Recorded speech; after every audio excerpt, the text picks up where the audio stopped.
nou by Openbaring 13, vers 11 tot 18. Die ander dier, so onthou die eerste een het uit die see uit opgekom, en nou het ons een wat uit die aarde uitkom, die een uit die see uit, baie skrikwekkend, op die oog af, baie magtig, en hy is fisies ook baie magtig, fisiese verwoesting, fisiese onderdrukking, ensovoorts, ensovoorts. Nou het ons 'n dier wat uit die aarde uit opkom. Die dier lyk 'n bietjie anders. Hulle werk natuurlik saam. Hulle het dieselfde doel en Engelse woord is reciprocal. So hulle reciprocate wat hulle doen. Hulle werk saam in Afrikaans. Goed, so kom ons lees. En uit die aarde het ek 'n ander dier sien opkom en hy het 2 horings gehad, net soos 'n lam, en hy het gepraat soos 'n draak. En hy oefen al die mag van die eerste dier uit voor sy oë, en hy maak dat die aarde en die wat daarop woon die eerste dier aanbid, waarvan die dodelike wond genees is. En hy doen ook groot tekens, sodat hy selfs vuur uit die hemel laat neerdal op die aarde voor die oë van die mense. En hy verlei die bewoners van die aarde deur die tekens wat vir hom gegee is om voor die oë van die dier te doen, deur aan die bewoners van die aarde te sê, dat hulle 'n beeld moet maak vir die dier, wat die swaardwond ontvang en lewendig geword het.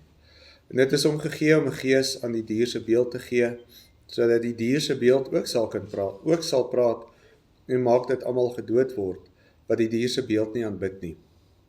En hy maak dat aan almal, klein en groot, en die rykes en die armes, en die vroumense en die slawe, 'n merk op hulle regterhand en op hulle voorhoofde gegee word, sodat niemand kan koop of verkoop nie, behalwe hy wat die merk of die naam van die dier of die getal van sy naam het. Hier kom die wysheid te pas, wie die verstand het, laat hom die getal van die dier bereken, want dit is die getal van 'n mens, en sy getal is 666. Ons bid saam. Ons Vader wat in die hemel is, baie dankie vir die dag wat U ons gee, vir die oggend, vir die samesyn, vir die goeie waarvan ons mag geniet. Baie dankie vir die lewe wat U ons gee, dat ons mag bestaan, dat U besluit het dat ons elkeen ook 'n taak het om hier op aarde te verrig. Baie dankie vir die troostboodskap van die evangelie in sy geheel, op die baie maniere waarvan ons leer van die goeie nuus dat ons Here Jesus Christus vir ons sondes gesterf het, dat hy oorwin het oor die dood, en dat ons nie meer die dood hoef te vrees nie, alhoewel ons aan die dood onderwerp en onderhewe is, terwyl ons Here Jesus nog nie op die wolke van die hemel teruggekeer het nie. Baie dankie vir die geskenk van die Gees, die trooster wat hy vir ons gestuur het, dat ons ook in navolging van hom ook mag wys hier op aarde, deur kerk te wees en deur U kinders te wees, wat dit is waarvoor U ons geroep het. Ons vra en bid en dankie die dinge in Christus naam alleen. Amen. Goed, so die tweede dier.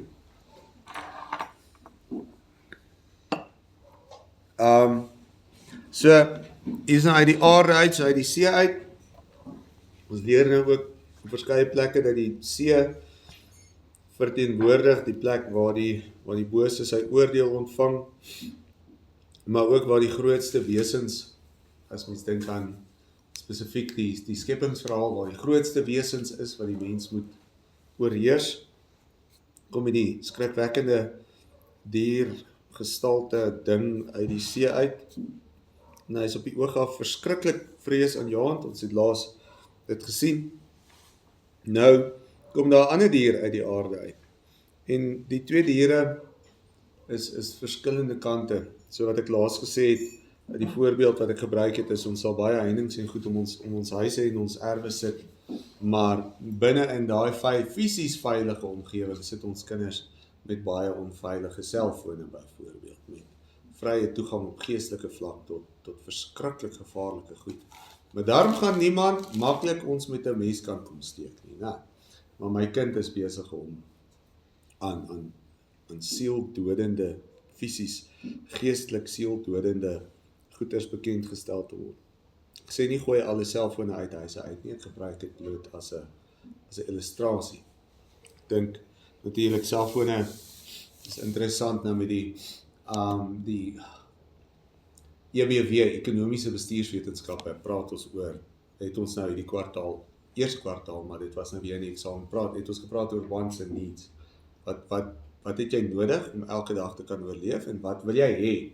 So as jy nou elke dag oorleef, dan kom ons nou 'n stappie verder. Nou kan jy goeders wil hê, wat as dit uit jou lewe uitgaan, dan gaan jy nie doodgaan nie. Koffie gaan, as ons, dit gaan voel of ons doodgaan, maar as ons nie koffie het nie, gaan ons nie doodgaan nie. Ek moet vir julle sê regtig, ek het al in my lewe ophou drink, ophou rook, maar die keer wat ek besluit het ek los koffie was baie moeiliker as om op te hou rook en drink. Goed, nou, lang storie kort, in die opsig is dan dat selfone is op die punt volgens my nou waar dit baie moeilik gaan wees om te oorleef as jy nie 'n selfoon het nie. Dit is amper 'n essensiële item om net van dag tot dag te kan funksioneer. So hy's nou so half tussen in 'n want en 'n need. Okay. Maar dit is nie niet nie en ons gaan dit aan die einde van hierdie gedeelte sien. Nou voordat ek te veel nonsens oor ander goed praat. Kom ons kyk nou die dier. So hy kom uit die aarde uit op en hy het 2 horings. So dis aansienlik minder as die vorige dier, net soos 'n lam. So hy lyk nogal normaal, né? Hierdie is nie daai 10 horings en daai 7 horings en 10 krone, hoe is dit nou ook al? 7 koppe 10 horings. Nou sien ons ietsie wat soos 'n lam lyk en hy het 2 horings soos 'n lam. So hy lyk amper normaal. Dis nie iets wat op die oog af so vreesaanjaend is soos die eerste dier nie. Ons lees net weer daar. En hy het 2 horings gehad, net soos 'n lam en hy praat soos 'n draak. Nou, as ek nou tyd het, hou ek nou nogal daarvan om fantasieboeke te lees. Hierdie dik goed. Nou, op verskeie vlakke is dit vir my veiliger leesstof as baie ander leesstof, want ten minste is die gode in daai boeke is denkbeeldig, as daar nou 'n religious element is, maar die boeke wys vir my ook nogal hoe ongelowige ten opsigte van religieuse dinge dink. Hulle kan net nie wegkom van dit af nie, maar hoe sien hulle dit? Nou weer eens voordat ek te veel twak praat, maar in daai boeke is al baie keer drake en die drake oor die algemeen word uitgebeeld as baie mooi en as hulle praat hulle baie verleidelik. So ek dink ook dis die lig waarna ons hierdie moet sien. Dat vir die oorspronklike lesers, hierdie is vir my 'n verskriklike interessante gedagte dat die draakmotief hier in die Bybel herhaaldelik voorkom, maar ook hierso voorkom in 'n brief wat vir gemeentes bedoel is, as 'n troostbrief, dat hulle ook 'n draakbewustheid het. Dit is vir my baie interessant. Ek het nog nie te veel daaraan gedink nie, maar die idee van drake en alles, lyk my was maar nog altyd deel van die mense denke, maar ek sê dit versigtig, maar 'n tipe van 'n draak bewustheid moet iewers vandaan kom. Anyway, so ek dink 'n bietjie daaraan, maar mitologies weer eens, drake is altyd in stories en alles teenwoordig, maar waar ons vandag aan 'n draak sal dink, as 'n ding wat net vuur blaas en breek en vernietig, die ander kant van die draakmotief is dat as 'n draak sy mond oopmaak en hy praat, dan is dit verskriklik verleidelik. Want jy het hierdie groot, indrukwekkende ding, wat mooi is, meestal, sal mense praat van hoe die skippe en alles die mooiste reënboogkleure is, en dan hierdie groot ding kom dan, en hy praat baie mooi met jou. En wie is ek nou om so spesiaal te wees, dat hierdie draak met my praat? Dit is hoe dit dan in die literatuur baie keer uitgebeeld word. Okay, so hulle praat van, in die een reeks praat hulle van die glamour van die drake. Die glamour van die drake is onweerstaanbaar vir mense. Ek dink dis die lig waarna ons hier moet sien. Dat hierdie draakstem, laat mens dan weer terugdink aan die oorspronklike verleiding in die tuin van Eden. Baie besadigde, intelligente, vraagstellende tipe van kommunikasie. En ons is so bekend hiermee, is ons nie. Dis bitter selde as iemand na jou toe kom en hulle wil nou met jou 'n gesprek voer, jy weet, oor geloof en alles, en hulle is nie gelowiges nie, en hulle wil jou nou oortuig jy is verkeerd. Dit is bitter selde wat iemand aggressief na jou toe kom. Dit is bitter selde wat iemand op 'n lelike manier na jou toe kom. Dis gewoonlik 'n baie besadigde, ja, maar jy is nou, jy weet, ag nee, kom on, jy is nou 'n bietjie stupid. Glo jy nou hierdie? Glo jy hierdie vee-verhaal? Dis mooi woorde. Dit kom op 'n baie slim manier na jou toe. Alhoewel mense partykeer 'n reguit aggressief ook kry. Maar dis bitter selde. So hy lyk soos 'n lam en hy praat soos 'n draak. So daar's hierdie amper onskuldige dier, absolute wolf en skaapsklere. Dankie Tannie, presies dit. Jy het alle rede om hierdie ding te vertrou. Jy het alle rede om te dink hierdie ding is skadeloos. Goed. En alles behalwe, want wat doen hierdie? Vers 12. En hy oefen al die mag van die eerste dier uit voor sy oë, en hy maak dat die aarde en die wat daarop woon die eerste dier aanbid, waaraan die dodelike wond genees is. En nou sien die mense hierdie baie normaal, onskuldig lykende, vleiend pratende entiteit. Sy doel is om jou daai vreesaanjaende, oorlogmakende, verskeurende, vernietigende dier wat uit die see uitkom te aanbid. So, kom ons dink daaroor nou net in, hoe lyk dit dan in die wêreld en hoe lyk dit in ons lewens?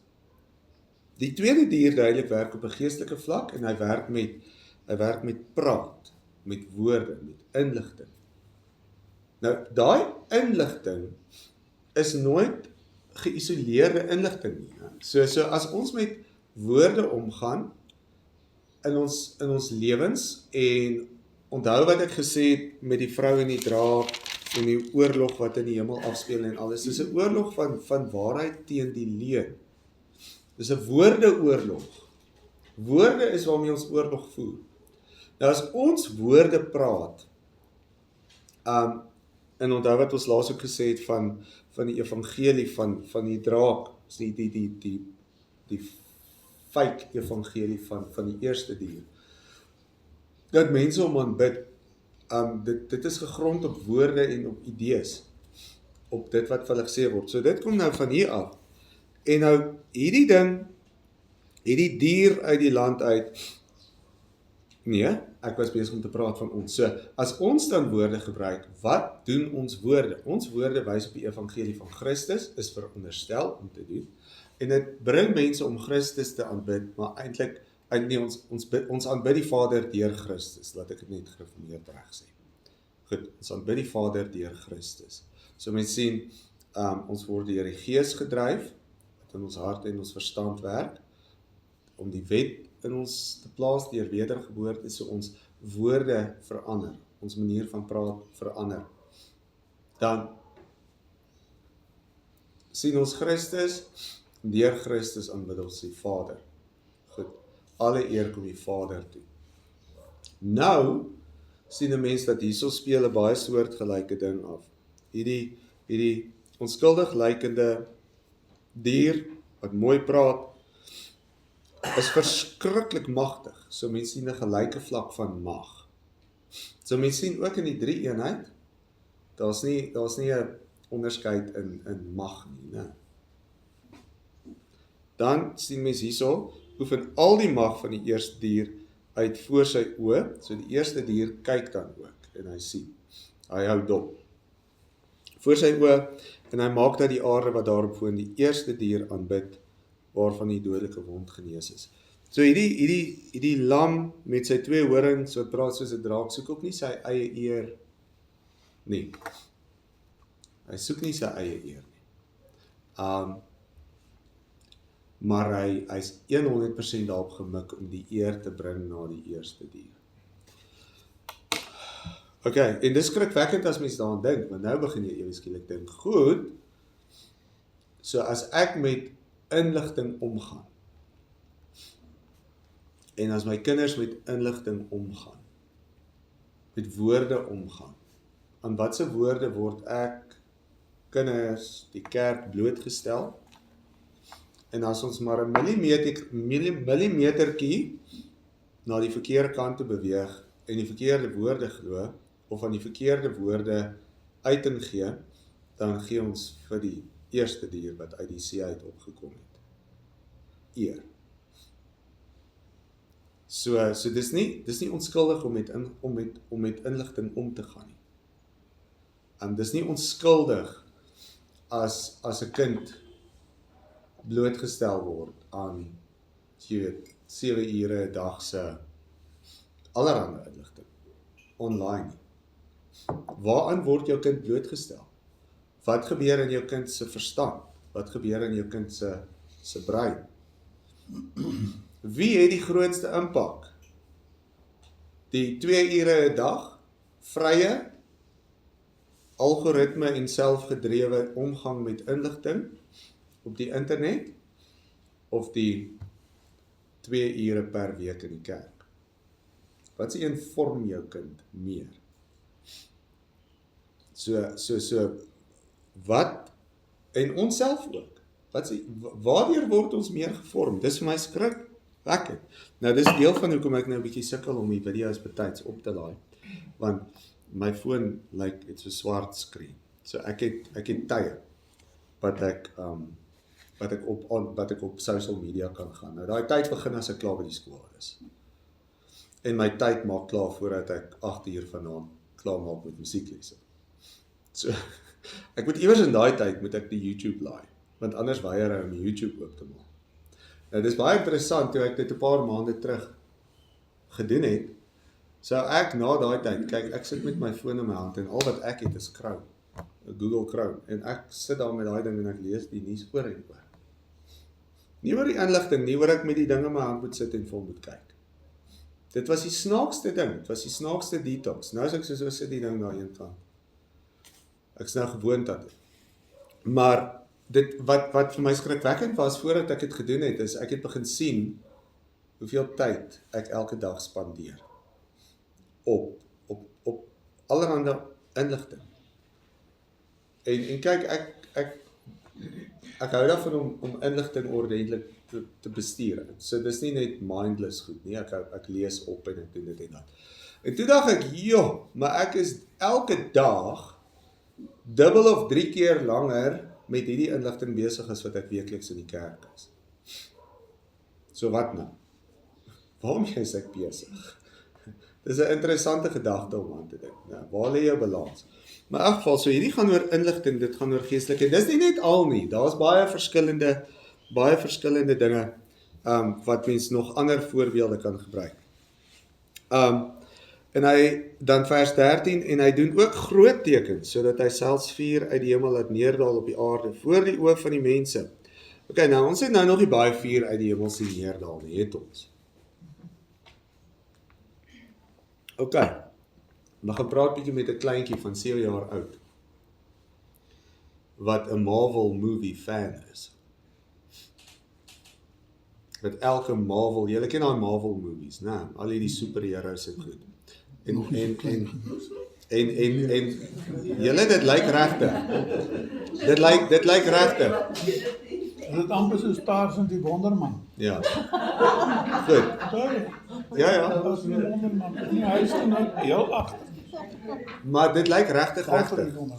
Dit lyk regtig. En ek sal partykeer met my musiekleerlinge sal ek net vir die grappie, dan sal ek sê, vir hulle sê, ja, hier nou die dag 'n dinosaur hier verby. Nou kyk daai kind vir my. Dan sê ek, het jy nog nie daai Jurassic Park dokumentêr gesien nie? As hy sê, nee, dis 'n movie. Dan sê ek, nee, dis 'n dokumentary. Dinosaurs bestaan, ek het dit op die TV gesien. Het jy dit nog nie gesien? Dis regte dinosaurs. 5 minute en ek begin sy kop draai. Dan sê ek vir hom, hulle is nog nie in Suid-Afrika nie, want dit reën nie baie nie. So hierdie somer het ek vir 'n paar van hulle gesê, kyk hoe baie reën dit. Die dinosaurs is op pad, voordat jy weet, sê jy T-Rex en goeters op die Magaliesberg. Dit vat my 3 minute en hy begin twyfel, né? Dis baie interessant. So ons moenie net dink hierdie praat van fisiese vuur nie. Kyk nou, kyk nou op met AI en met al daai goed. Ek praat nou die dag met 'n vriend van my wat hy's 'n video editor. En iemand het hom toe 'n werk gegee. Hy moet nou educational videos maak. So hulle bou toe 'n studio in die kantore. Hier gaan nou mense kom sit en hulle gaan nou kom praat. En ek sien hom toe nou die dag. Hy sê van, ja, hoe gaan dit met die nuwe job? Ons het al baie troue saam afgeneem en alles. Ek sê van, hoe gaan dit met die nuwe job en alles? Hy sê nie eens verskriklik interessant. Ek sê van, werk jou studio? Hy sê, hy weet nie. Hy is baie soos ek. So hy is baie op wat is die inligting en wat gaan aan en hoe vorder dinge en al daai tipe van goed. Hy sê, hy weet nie presies wat hy nou is nie, want hy edit nie meer video's nie. Hy sê, alles is fake. Hy maak educational videos waar mense praat en dinge vir mense vertel en leer net op sy rekenaar. Verskillende agtergronde, verskillende gesigte, verskillende mense en jy kan nie die verskil sien nie. Daar's nie een mens betrokke nie. Daar's nie een kamer, een tafel, een ding, dit alles is op die, hy sê ons het die studio verniet gebou. Hy sê, hy weet nie wat hy is nie, hy sê dit maak hom baie bang.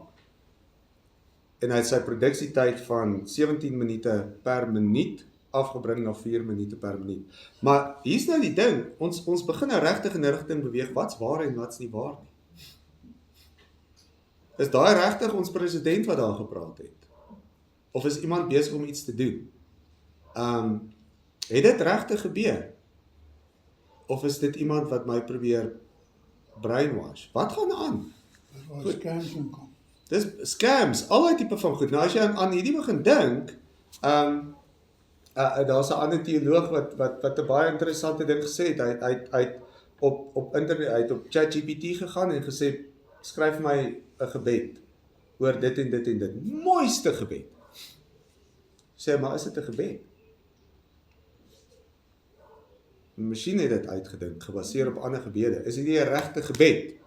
Goed, so ek hamer nie en ek sê nie al hierdie goed is sleg nie, maar hierdie is tipies hoe hierdie dier werk. Dis hoe dit in ons leeftyd vandag manifesteer. So wat is waar en wat is nie waar nie, en dit word al hoe moeiliker om te onderskei. Goed, groot tekens, hy doen groot tekens. En daai groot tekens is van so 'n aard, ons gaan nie noodwendig fisies vuur uit die hemel sien val nie, maar ons sien baie vuur uit die hemel val op ons TV's en op ons fone en op ons goeters deesdae. En dit lyk regtig. En waar gaan ons op die punt kom waar ons 'n generasie gaan hê wat nie meer die onderskeid kan maak nie.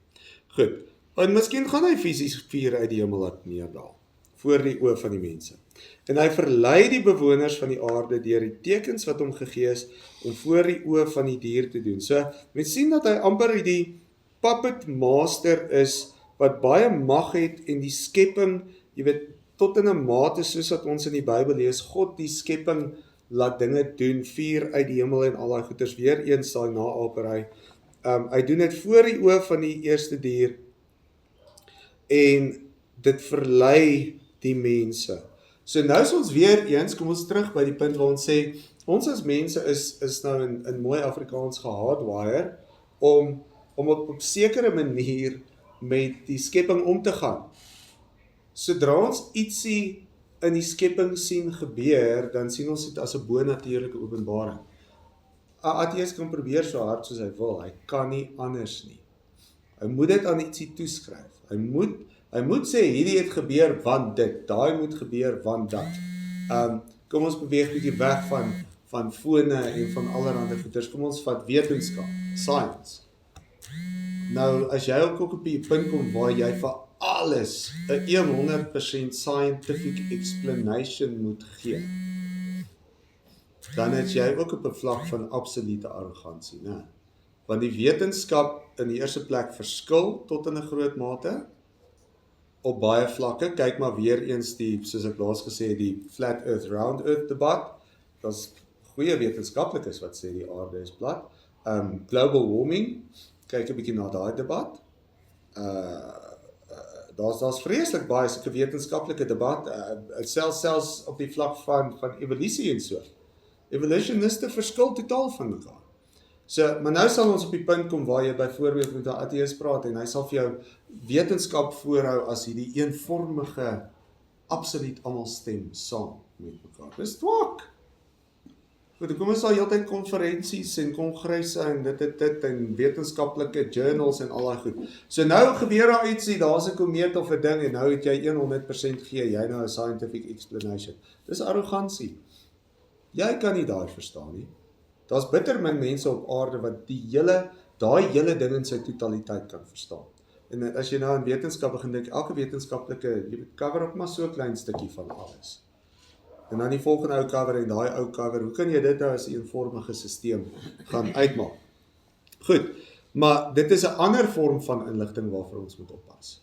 Dat ons nie te wetenskaplik raak en ons weet alles nie. Dis 'n groot misterie hierdie skepping. Ons kan baie dinge weet, maar ons gaan nie alles weet nie. Ons gaan nie alles kan verklaar nie. Slegs God kan dit doen. Goed, so daai verleiding, daai magtige dinge wat voor die oë van die dier gedoen word, en dan wat doen hy? Dan sê hy, maak 'n beeld vir die dier, wat die swaard word ontvang en lewendig geword het. So nou sê hy, goed, nou gaan julle 'n beeld maak. Nou gaan julle fisies iets kry om te aanbid. Nou, sien ons goed, hulle maak 'n beeld, hy verlei hulle, hy doen tekens, die mense gehoorsaam hom, maak 'n beeld vir die dier, en dan word daar aan hom gegee, 'n gees, en dit is hom gegee om 'n gees aan die dier se beeld te gee, sodat die dier se beeld ook sal praat, en maak dat almal gedood word, wat die dier se beeld nie aanbid nie. So nou ewe skielik raak mense amper bietjie banger vir hierdie skaap, vir hierdie lam, wat soos 'n draak praat. Mense raak eintlik 'n bietjie banger vir hom.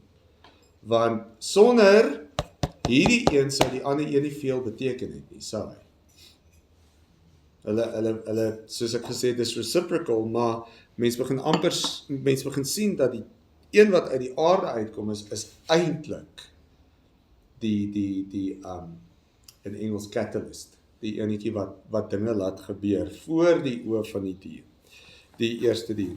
Goed, so dan word daar 'n beeld gemaak, die dier se beeld kan praat, en as jy die dier se beeld nie aanbid nie, word jy doodgemaak. Nou trek ons op die punt met woorde. En ek het nog nie in een van die vorige Openbaring Bybelstudies so lank by hierdie stil gestaan nie, maar ek is besig om self diep onder die indruk te kom van die mag van woorde. En ek het al lankal 'n bietjie oor dit gedink, nou met al die baie troues wat ons doen en so, kom ons ook maar by baie verskillende Christelike bedelinge, en preke en alles, so ek's baie blootgestel in dit, maar die hele spreeklewe tipe van ding. Maar is my interessant hoe ek oorspronklik half die gereformeerde knee-jerk gehad het en gesê, nee. Maar toe het ek daaroor begin dink oor 'n tydperk en tot in 'n mate, ek dink hulle het die kat aan die stert beet, maar dit wat ons praat, bring lewe of dood. Nou, hulle fokus meestal is, spreek lewe en jou tumor gaan verdwyn. Spreek lewe en jou linker sinus gaan nie meer geblok wees nie. Daai tipe van spreek lewe en jou, jy weet, spreek die bloed van Jesus oor jou kar en jy gaan nooit 'n ongeluk hê nie. Goed, en dan voel dit so half asof jy nou maar net praat en die Here moet luister en jou aardse goed en jy gaan okay wees.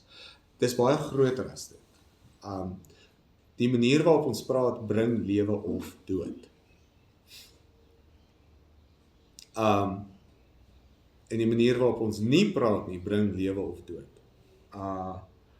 En dit is vir my baie moeilik. Kyk, ek is 'n ou wat maklik praat en ek dink ek begin nou op middelgevorderde leeftyd begin ek 'n bietjie beheer oor my mond kry. So ek dink dit vat my langer om groot te word as meeste mans. Goed, maar ek is ook nie onder 'n illusie dat ek heeltemal gaan groot word. Goed. Want groot word tot in 'n mate in 'n Christelike perspektief is ook heiligmaking, né? Nou praat ons die woorde van die ware evangelie en praat ons die ware evangelie na met ons woorde of praat ons die woorde van die vals evangelie, praat ons die vals evangelie na. En ons omgang met die woorde uit die woorde uit die lam wat soos 'n draak praat, moet ons baie versigtig mee wees, want ek het al opgelet, nou die dag weer gebeur, hoe baie maklik, mense sal probeer oortuig oor ietsie simpel, in die publiek, mense wat ek nie ken nie, want ek wil nou snaaks wees, of ek wil nou, maar moenie my vra om die evangelie daar buite maklik te gaan verkondig nie. Verstaan? So waar was ek op daai oomblik? Wat se waarheid? Wat se evangelie? Wat se waarmee is ek besig? Ek dink julle verstaan wat ek sê. So wat se inligting gaan in ons kop in en wat kom dan by ons mond uit? Hoeveel tyd sal ons gebruik om te debatteer oor een of ander conspiracy theory, en ek hou van 'n goeie debat oor dit partykeer, maar teenoor regtig om net ons woorde te gebruik om te getuig van God se goedheid in ons lewens. So op 'n manier baie lekkerder en makliker om net die conspiracy theory debat te hê, né? As wat ons tog nou so awkwardly as gereformeerdes nadat ek wonderbaarlik gesond geword het, nou maar tog te sê, ja nee, die Here was goed vir my. Jy weet, so half awkward, ons wil nou nie te vrylik hierdie sê nie, want net nou dink mense ek's charismaties, net nou dink mense ek praat te maklik van die Here se goedheid, en volgende wil ons vir mekaar 'n drukkie gee of ietsie, verstaan? So, ons moet regtig geoefen wees met ons monde, dat ons eintlik net deurlopend die sout van die verbond, soos wat die Bybel sê, getuig van die Here se goedheid. Ja, hy is goed vir my. Ek het vanoggend opgestaan. Goed. Daar is 'n punt waar dit 'n bietjie awkward raak, en dis as dit fake is. Ek dink ons almal het al te doen gehad met daai fake, né? Ons moet baie oppas vir die fake. Ons moet sorg dat as ons net gewoon praat, dat dit duidelik is dat ons kinders van die Here is. Ek en Caroline dra nie trouringe nie. Hoekom sal ons? Die manier waarop, ek het nie niks teen trouringe nie. Ek het myne verloor en sy, om een of ander rede as sy haar trouring opsit, baklei ons. Maar trouring is 'n ding wat jy kan afhaal en opsit. As jy die ingesteldheid het, dat jy nie echt bly aan die belofte wat jy voor God gemaak het nie, dan kan jy hom afhaal, né? Dan kan jy ongetroud lyk. Maar as mense ons vra, hoekom dra julle nie trouringe nie? En sê ons is nie vir jou obvious dat ons getroud is nie. Ja, nogal. Okay, so op dieselfde manier, dit moet net deel wees van wie jy is om 'n Christen te wees. Dit eenvoudig aan God erkentenis te gee vir wie hy is en wat hy gedoen het. En dan word die mense woorde nogal 'n bietjie minder, want ons sondige vlees wil baie woorde hê oor baie dinge, en ons wil baie dinge van baie dinge weet. Maar ons moet besef dat ons moet baie versigtig wees, eerstens met die inligting waarin ons blootgestel kry, maar in die tweede plek wat ons dan met daai inligting doen en hoe ons daai inligting die wêreld instuur. Daarom is nogal daai stiller ouer ou, of stiller ouer vrou, wat jy kan sien ding voordat hulle praat. Nou natuurlik kan ons grappies maak en lekker, en party praat bietjie meer en party maak meer grappies. Dis nie waarvan ek praat nie. Goed. Ek bedoel maar net, jy kan sien as jy van daai persoon af ietsie ontvang in 'n woordvorm, dan gaan dit gewig dra. Dit gaan waardevol wees. Baie keer selfs grappies. Jy weet, 'n grappie is 'n wonderlike manier om iemand wat bietjie hartseer is, op te beer. Dit gister nou weer gebeur. Ek het gesien een van my kollegas by die skool regtig naby aan trane. Kyk, toe begin ek die grappies gooi. Toe sê ek nou van nie. Toe lag sy, toe sê sy dankie daarvoor. Dit was nou die beste ding ooit. Okay, so ons kan dit doen, maar dan sit op 'n positiewe manier. So, nou sal hy die dier se beeld, as jy hom nie aanbid nie, word hy doodgemaak. En hy maak dat aan almal, is nou die dier, dit is hoe ver sy mag strek, maak dat aan almal, klein en groot, en die rykes, en die armes, en die vroumense, en die slawe, 'n merk op hulle regterhand en op hulle voorhoofde gegee word, sodat niemand kan koop of verkoop nie, behalwe hy wat die merk of die naam van die dier of die getal van sy naam het. So nou sien ons 'n situasie waar daar is die beeld, as jy die beeld nie aanbid nie, word jy doodgemaak. En nou word daar sonder onderskeid, klein, groot, ryk, arm, vrymense, slawe, word daar 'n merk op die regterhand en op hulle voorhoofde gegee. Nou, hierdie is nou die moeilike gedeelte. Okay, hierdie is nou die regtige moeilike gedeelte. Kontekstueel, in die tyd waar hierdie geskryf is, was dit moontlik om in die sisteem, ons het dit ook al elders gesien, vroeër in Openbaring, ek dink ons gaan dit weer ook sien, dat dit moontlik was om, kyk wie my hierso probeer bel het, anyway, dit is chaos by die skool, die helfte van die onderwysers is aanwesig. So, dit was moontlik daai tyd om binne 'n stad of 'n provinsie of 'n groter area 'n sekere groep uit te sluit van ekonomiese aktiwiteit.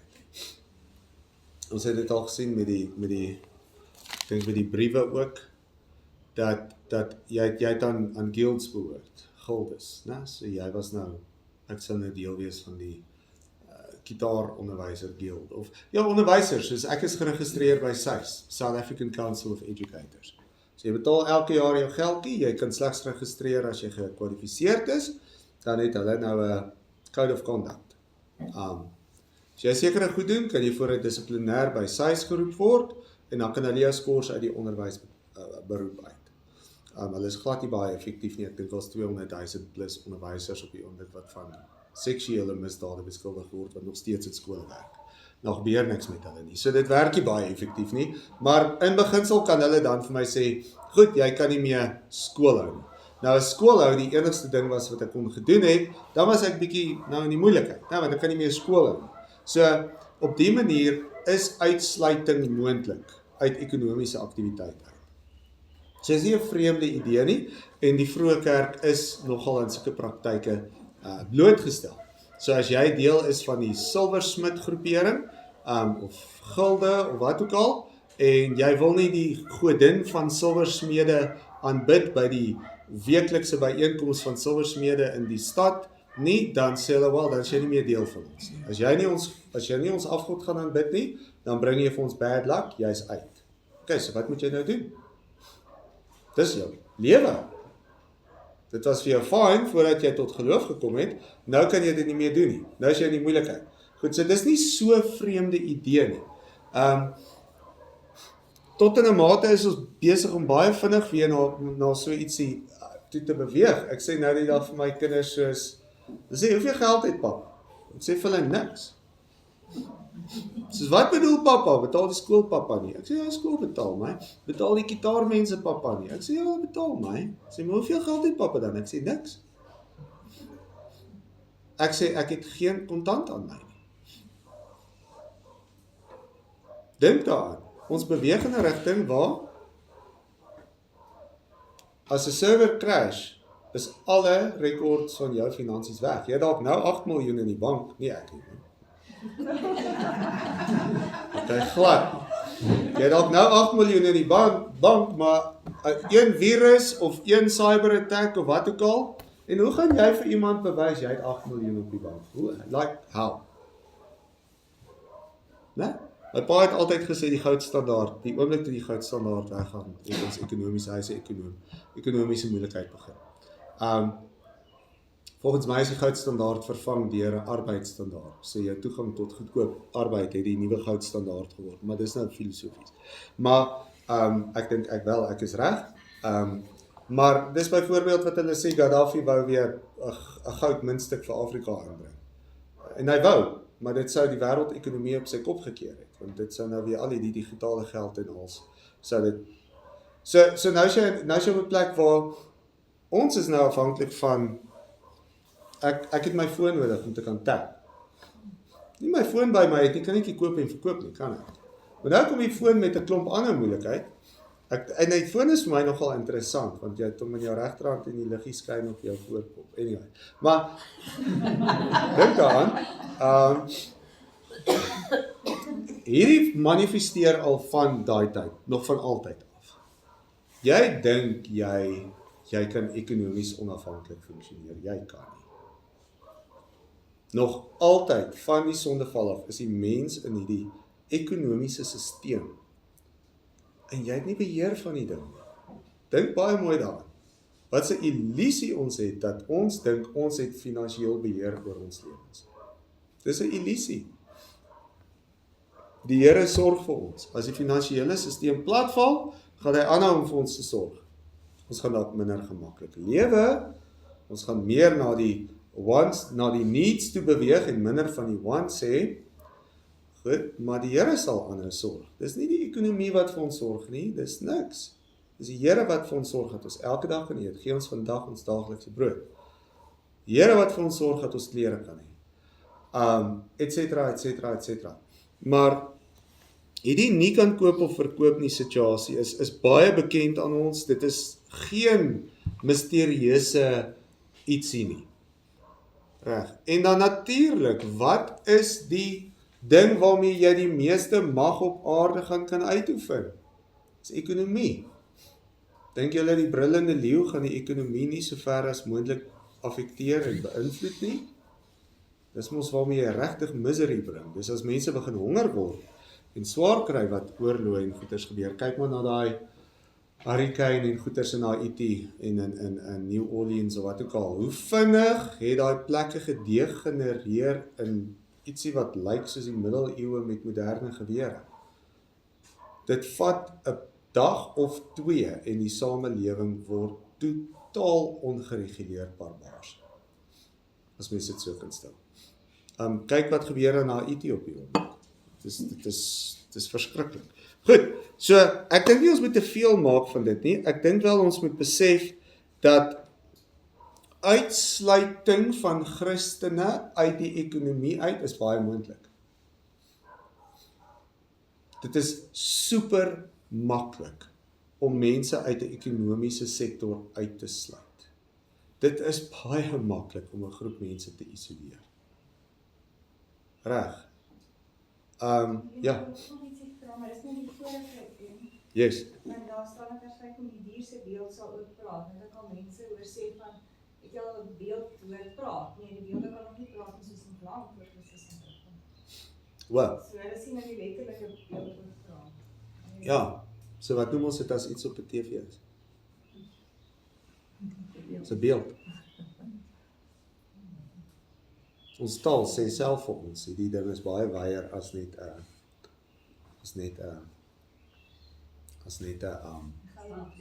standbeeld. Ja, dis verteenwoordigend. Hoe vergestalt jy hierdie, hoe kom dit tot uiting?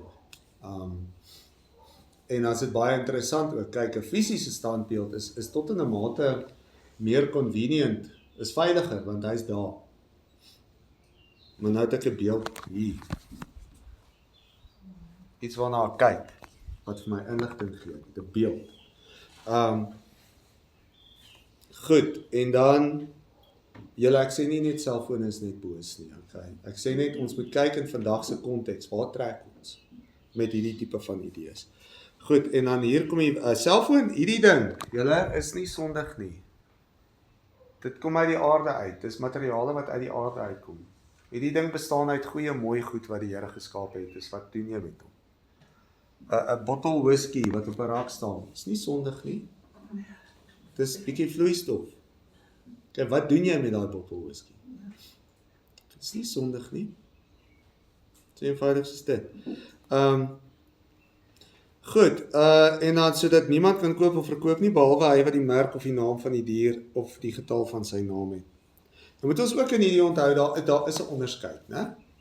Hulle wat, hierdie is vir my 'n baie moeilike gedeelte in die sin van, en ek weet nie julle, ek het nog nie uitsluiting hieroor nie, maar daai vers 16, hy maak dat aan almal, klein en groot en die rykes en die armes, die vroumense en die slawe, 'n merk op die regterhand en op hulle voorhoofde gegee word. Sluit dit die Christene in? Ek weet nie. Ek is geneig om te sê,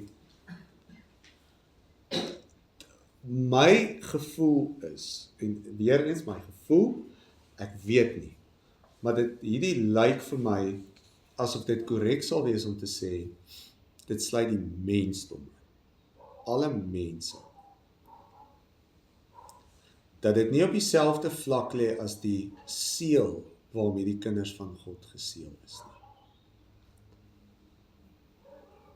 Verstaan julle? So daai seël, as jy hom het, beteken dit jy's 'n kind van God. Nou is die vraag, kan jy 'n kind van God wees en half hierdie afhanklik wees daarvan dat jy die merkteken moet hê? Is dit op verskillende vlakke en ek weet nie julle. Want dit is nie duidelik nie.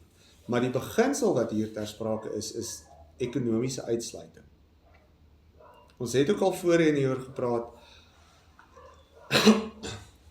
My pa is vroeg geretrench omdat hy uitgepraat het oor sy baas in vergaderings die Here se naam gelaster het.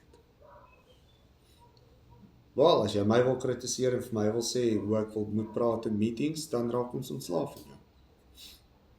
Wel, dit het nogal 'n paar dinge tot gevolg gehad, verminderde pensioen, paar jaar uit die werk uit, dit het 'n impak op ons gesin gehad, verseker daai tyd, impak op sy gemoed gehad, dit het 'n massiewe impak gehad.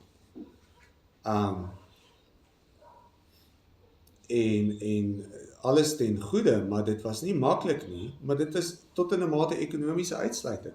Jy het nog soveel jare oor, voordat jy eintlik moet aftree, maar nou gaan ons ontslae raak van jou, want jy wil nie saamspeel nie. Hoekom mag ek nie luister in vergaderings nie? Nou ek weet hy gaan waarskynlik na die opname luister, so as ek 'n paar feite verkeerd het, maar die beginsel van die saak is dis hoe ek dit verstaan. Goed. So dis nie moeilik om iemand ekonomies uit te sluit as gevolg van sy beginsels nie. Dit is so eenvoudig soos dit. Nou, maar jy bedoel, dat ons as Christene dan nie die teken van die seël het. Al is dit alle mense. Wat ons as alle mense Christene ingesluit die teken het en nie kan koop het, dan gaan die Christendom sogenaamd uitsterf van die honger. Met ander woorde, is net volgens my dan, die ongelowiges wat daai teken gaan kry. Want ons sal nie die teken kry nie. Soos jy sê, die Here sal sorg, ons sal nie die teken kry op ons voorkop gaan. Ons sal altyd kan koop. Want anders gaan ons uitsterf. En dan gaan die Christendom uitsterf, as ek dit nou so stel. Ja. Ek dink ons sal ekonomies uitgesluit kan word, maar ons sal nooit nie versorg wees nie. Ja. Ons sal kan koop en kos kry. So, ten spyte byvoorbeeld van my pa se scenario, is hy nou 82 en dit gaan goed en hulle eet en met baie genade. So ek weet nie die spesifieks hierso is bietjie moeilik partykeer vir my. Maar dit gaan oor die beginsel. Dankie vir daai oom.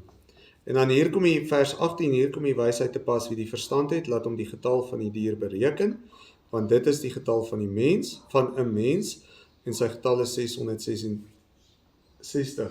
Nou, volgens baie, is hierdie dan relevant vir meer spesifiek die tyd wanneer hierdie geskryf is. So, julle het seker al die mense gesien wat so met syfers werk en betekenis aan syfers en letters van die alfabet toeken en al die goed. Dit was 'n groot ding gewees in daai tyd. Maar wat se taal moet jy nou gebruik? Wat se een van die tale wat daai tyd hierdie ingeskryf was, et cetera, maar daar is mense wat 'n sterk saak maak dat dit verteenwoordig Nero se naam, en dan, die kommentare verskil ook, maar ek neig om maar saam te stem met die siening dat hierdie sou moontlik sin gemaak het vir die lesers daai tyd. Hulle sou hierdie kon bepaal. Spesifiek vir hulle situasie en hulle omstandigheid. Ons het geen manier om hierdie te bepaal spesifiek na watter mens verwys hierdie nie. As dit na 'n mens verwys, natuurlik soos wat Christus deur mense werk hier op aarde, deur sy gees in mense, die Nuwe Testamentiese kerk, dis hoe hy werk hier op aarde, in gehoorsaamheid aan sy Vader. So eintlik is dit hoe God die Vader werk dan hier op aarde, deur sy Seun. Op dieselfde manier werk die dier dan, die Satan werk deur mense wat in sy mag gegee is. En dan natuurlik gaan daar magtiges wees, die heersers, wat hierdie dryf, wat hierdie moontlik maak, wat hierdie laat gebeur. Wie doen die doodmaak? Nou, wie doen die doodmaak? 'n engel kan jou nie doodmaak nie. 'n gevalle engel kan jou nie doodmaak nie. Dis 'n gees. Sy jou probeer slaan, wat ook al, hoe die gees manifesteer. 'n ander mens kan jou doodmaak. So as hier staan doodmaak, hoe gaan die doodmaak gebeur as mens kyk na vers 15, dat almal gedood word wat die dier se beeld nie aanbid nie. So daar gaan hierdie aanbidding wees van die dier, daar gaan doodgemaak word omdat jy nie die dier aanbid nie. Daar gaan ekonomiese uitsluiting wees omdat jy 'n Christen is. En al hierdie goeders vind 'n mens dan weer tot in 'n groot mate terug in die eerste gedeelte waar die briewe aan die gemeentes geskryf word. Wat gebeur daar? Vervolging wat in die dood eindig. Hoekom? Omdat hulle die keiser nie aanbid nie. Ekonomiese uitsluiting. Hoekom? Omdat hulle nie die afgode van die groepering, die arbeidsgroepering waaraan hulle behoort aanbid nie. Dit het daai tyd al gemanifesteer, dit manifesteer vandag nog steeds. Goed, maar wat kan ons wel definitief uit 666 uithaal? Daar is maar redelike groot konsensus. Dit is incomplete. Dit is altyd incomplete. Dit is nooit voltooid nie. 777, 3 keer die volmaakte getal, dit is volmaak. Maar die groot naaper kan nooit volmaaktheid bereik nie. Maak nie saak hoe hy probeer nie, maak nie saak hoeveel hy naap nie, en ek het vandag bitter min gefokus op die parallelle hierso, tussen die werking van hierdie twee diere, en hoe dit uitvloei op die aarde, en dan hoe God werk, God drie-enig werk, en hoe dit op die aarde uitvloei. Nou, Christus is doodgemaak, hy het uit die dood uit opgestaan, en hy stuur die trooster, die gees, dat ons hom kan aanbid. En hoe verteenwoordig ons half die beeldkonsep? Ons verteenwoordig deur lewende stene in 'n lewende tempel te wees, die Nuwe Testamentiese kerk. Mense kan dit fisies sien. Daar waar 'n Christen gaan, kan mense dit sien. Dit gebeur deur die woorde uit jou mond uit. Die parallelle loop so reg deur die hele tyd. Goed, ek kan nou nie te veel op dit ingaan nie, maar julle kan self hierso gaan kyk. Maar hy is nooit suksesvol nie. Dit is nooit voltooid nie. Dit is nooit perfek nie. En dit gaan nooit sukses bereik nie. Dit gaan altyd 666 bly. Dit gaan nooit 777 wees nie. Want daar's net een wat volmaak is en dis vir drie-enig. Ja. Ek sit daar en dink aan dat jy nou praat oor die merk van die dier, of dit nou op die gelowiges en die ongelowiges is. Nou dink ek aan met die sondeval, die hele skepping moes gebuk gaan oor die gevolge van die sonde en ly as gevolg daarvan. Die natuur, die diere, maar die mense, die gelowiges en die ongelowiges, almal ly onder die gevolge van die sondeval. Ja. Hoe is dit anders hierdie nou? Die merk wat nou deur die dier gegee word. Ek dink ook soos jy dat dit almal is. Hmm. As jy dit dan vergelyk, almal gaan gebuk onder die gevolge van die sondeval. Ja. Almal ly, almal sukkel om die aarde kos voortbring. Ja. Dit is so maklik, gelowige boere en ongelowige boere het dieselfde uitdaging. Ja. Maar die Here sorg vir sy kinders. Ja. So, as almal die merk van die dier het, is dit nie maar dieselfde dat ons gaan almal ons gaan almal met die merk van die dier moet, hoe dit ook al nou in ons lewens uitwerk, of dit nou gaan oor rente, of oor inflasie, of noem maar iets, of korrupsie, of wat ook al, maar die Here gaan nog steeds vir sy kinders, al sukkel ons almal met die, moet ons almal daar naast staan. Dit is, ek dink dit is 'n kombinasie van die twee, en ek dink ook nie die merk, ek het hom baie mooi probeer oppas oom, maar ek weet nie hoe maak hulle hierdie Bybel so, dat hulle altyd uit mekaar uitval. Maar in elk geval, daar's daai impak, en ek dink ook nie die merk praat van iets fisies nie. En dan gaan jy begin soek vir barcodes en sulke goed. En weer eens, hulle sê ook in die vroeë tye was daar in die tyd wat hierdie gelees sou gewees het, was daar ook goed wat die mense sou verstaan. As merke. So ook weer eens, as jy ekonomies aktief was of wou wees, dan het jy 'n tipe sertifikaat of ietsie nodig gehad of wat ook al. En dan sou jy daai ding kon verloor as jy 'n Christen word. So ek dink dis 'n kombinasie van die twee. Dat ekonomiese uitsluiting kan wees as jy op 'n punt sê tot hier toe en nie verder nie. Maar dit gaan nie, ek sien dit glad nie op 'n fisiese vlak nie op 'n barcode vlak nie. So ek hou baie van die lyn wat jy deurtrek terug na die gevolge van die sonde. En jy laat my nou dink, as mens nou dink, as die skepping gebuk gaan onder die gevolge van die sonde, hoeveel sal, en as die gevolge van die sonde so swaar las op die skepping, alle geskape dinge plaas, dat ook die skepping met reikhalsende verlange wag na die terugkeer van Christus. Natuurlik is dit iets wat die brullende leeu tot sy voordeel gaan gebruik. Nou, hy hoef nie iets uit te dink nie, die skepping kry klaar swaar. Dis klaar moeilik om kos uit die grond uit te kry. Ons het klaar die vloek van die sweet van die aangesig, vloek en seën. Et cetera. So ja, daai impak is definitief daar, maar binne in hierdie konteks sal God vir sy kinders sorg. En dan dink ek is daar 'n ander vlak ook waar die fisiese kan gebeur, waar jy gebaseer op 'n standpunt wat jy inneem ekonomies uitgesluit kan word. Maar dan selfs al word jy dan ekonomies uitgesluit, gaan God vir jou sorg. Ja. Ja, dit is vir my baie interessant as mens daai beginsel van die skepping wat sug begin besef, dan besef jy al hoe meer hoe dit wat die swaar kry en die seer en die hartseer in die wêreld is ons skuld in Adam. Ons is skuldig daaraan. Ek moes my gunsteling hond van al my honde wat ek ooit gehad het, moes ek hierdie naweek uitsit, nadat sy vir 'n week lank baie vinnig baie siek geword het. So goed, sy het ook 'n lang lewe gehad. Maar jy weet, toe ek daar langs die hond sit en so groot soos wat ek is, toe nou baie hartseer is. Toe ek gedink, hierdie is my skuld. Hierdie is my skuld, hierdie lyding van hierdie dier is my skuld in Adam.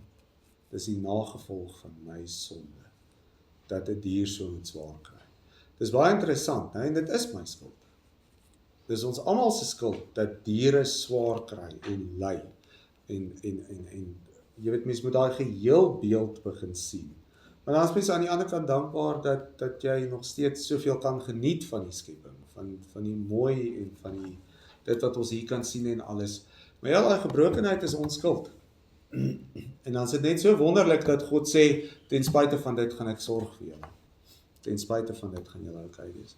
So ek dink die hoeveelheid vlakke wat mense hierso het, is dis verskriklik kompleks. En hoe weier 'n mens dink, hoe meer gaan 'n mens hierdie begin raak sien op soveel verskillende vlakke.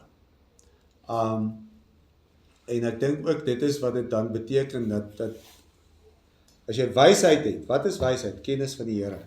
As jy die Here ken en jy ken sy woord en jy begin op daai manier na die wêreld kyk, dan kan jy sê ons is pens en potjies in die eindtyd. En ons was 10 jaar terug pens en potjies in die eindtyd. En die Nuwe Testamentiese kerk was 1000 jaar terug totaal in die eindtyd gewees. As die Here Jesus nie môre kom of vandag kom nie, is ons oor 'n week totaal in die eindtyd.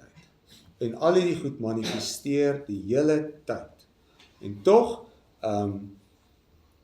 ek moes 'n oordenkingkie doen vir my ma se 60ste huweliksherdenking, toe hulle ons nou vir 'n lekker naweek weggevat het. My pa het gevra dat ek praat oor geslagte generasies, want daar was drie geslagte bymekaar. Sê ek weet nie wie ek kan eers my ouma en oupa se name onthou. En dis okay. Maak nie saak nie. Ek weet nie eers wie my ouma en oupa grootjies was nie. Ek verwag ook nie dat my kleinkinders noodwendig my naam gaan onthou, as ek nou 'n ruk lank dood is nie. Dis okay. Goed, ek is ook nie goed met onthou nie. Ander mense sal in die fynste detail onthou. Maar dis nou, ek is nie goed met onthou nie. Maak dit saak. Maar, as 5 generasies terug, sy oupa, nou wakker word, en ons kan nou lewendig word, nou hipoteties, en ek en hy kon nou 'n koppie koffie drink, of wat ook al hy verkies. Wat sou hy my vertel het van sy lewe, presies dieselfde as wat ek nou sal vertel. Dit was moeilik, dit was swaar, dit was onseker, daar was tye in sy lewe gewees, wat hy gedink het, hierdie is die einde. En as hy 5 generasies terug, my voorgeslagte al gelowiges was, wat moontlik onwaarskynlik is, dan sou hy gesê, ja, ek was oortuig, ons is in die eindtye. En my oupa van 1000 jaar terug, as hy nou met my kon gesels, sou hy vir my sê, wel, byt vas Ben, dit klink maar pretty much as my lewe. Jy gaan nou kyk eens. En iewers gaan jy doodgaan, mense kan van jou vergeet, gaan nie saak maak. Dis okay. Wat saak maak, is, het jy gelewe volgens God se wil. So dis baie troosvol op die einde van die dag, né? Dis ons dink baie keer, ons is so uniek. Die wêreld is nou so verskriklik. Dit is nog al die pad so. Nothing has changed. Goed, almal tevrede? Niks niets op die aarde. Niks niets op die aarde. Alles wat was, sal weer wees. Ja, die eerste wat nuut was op die aarde, was net na die sondeval. Toe was daar baie nuut op die aarde. Baie nuut op 'n nuwe aarde.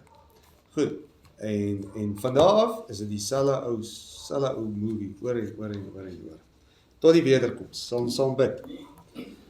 Ons Vader wat in die hemel is, baie dankie vir u genade, dat u ons wedergebore het deur u Gees, dat ons in en deur ons Here Jesus Christus, wat u woorde aan ons kom openbaar het, mag weet wat die waarheid is in woorde, dat ons in woorde mag sin maak van die skepping wat ons omring, dat ons in woorde mag ontvang in die skrif, dit wat u gedoen het en dit wat u gaan doen, dit wat u besig is om te doen.